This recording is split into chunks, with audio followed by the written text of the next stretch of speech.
Coronavirus, l'OMS espère poursuivre sa collaboration avec les États-Unis.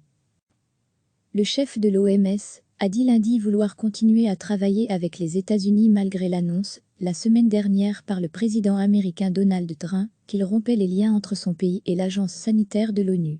Les contributions et la générosité du gouvernement et du peuple américain au profit de la santé mondiale pendant de nombreuses décennies ont été massives et ont apporté de grands bienfaits à la santé publique dans le monde, a déclaré Tedros Adhanom Ghebreyesus.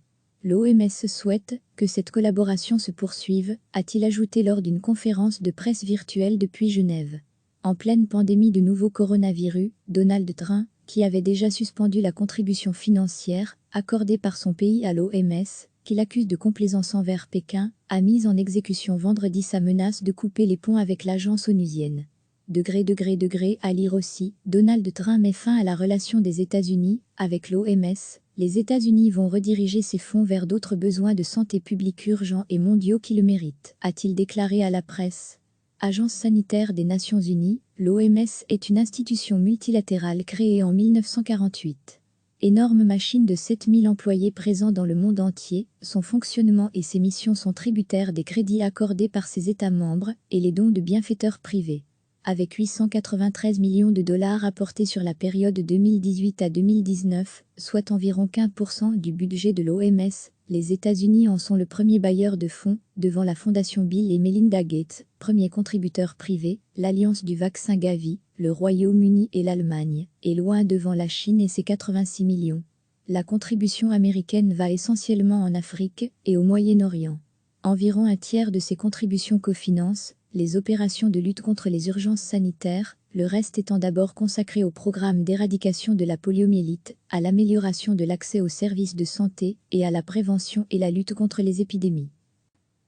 Le chef de l'OMS a dit lundi vouloir continuer à travailler avec les États-Unis malgré l'annonce, la semaine dernière par le président américain Donald Trump, qu'il rompait les liens entre son pays et l'agence sanitaire de l'ONU. Les contributions et la générosité du gouvernement et du peuple américain au profit de la santé mondiale pendant de nombreuses décennies ont été massives et ont apporté de grands bienfaits à la santé publique dans le monde, a déclaré Tedros Adhanom Ghebreyesus. L'OMS souhaite que cette collaboration se poursuive, a-t-il ajouté lors d'une conférence de presse virtuelle depuis Genève.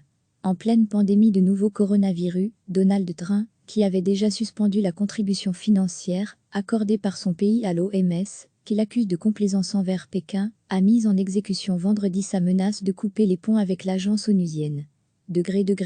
À lire aussi, Donald Trump met fin à la relation des États-Unis avec l'OMS. Les États-Unis vont rediriger ces fonds vers d'autres besoins de santé publique urgents et mondiaux qui le méritent, a-t-il déclaré à la presse.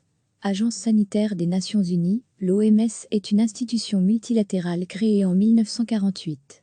Énorme machine de 7000 employés présents dans le monde entier, son fonctionnement et ses missions sont tributaires des crédits accordés par ses États membres et les dons de bienfaiteurs privés. Avec 893 millions de dollars apportés sur la période 2018 à 2019, soit environ 15% du budget de l'OMS, les États-Unis en sont le premier bailleur de fonds, devant la Fondation Bill et Melinda Gates, premier contributeur privé, l'Alliance du vaccin Gavi, le Royaume-Uni et l'Allemagne, et loin devant la Chine et ses 86 millions. La contribution américaine va essentiellement en Afrique et au Moyen-Orient. Environ un tiers de ces contributions cofinancent les opérations de lutte contre les urgences sanitaires, le reste étant d'abord consacré au programme d'éradication de la poliomyélite, à l'amélioration de l'accès aux services de santé et à la prévention et la lutte contre les épidémies. Cliquez sur s'abonner pour recevoir les dernières nouvelles.